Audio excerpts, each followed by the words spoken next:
ए आदित्य के मम्मी सुनत तारू हो। बोली जी। तैयार हो जा जल्दी जल्दी, बबनी के देखौती होके जाता।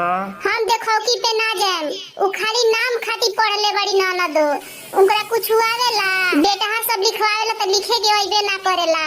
काहे एंगा बोला तारू हो? तू कौन ढेर पढ़ले रहलू कि आ गइलू? तोहरे ईरखे अपना बहिन के जाता नी कोचिंग करावे। बेटी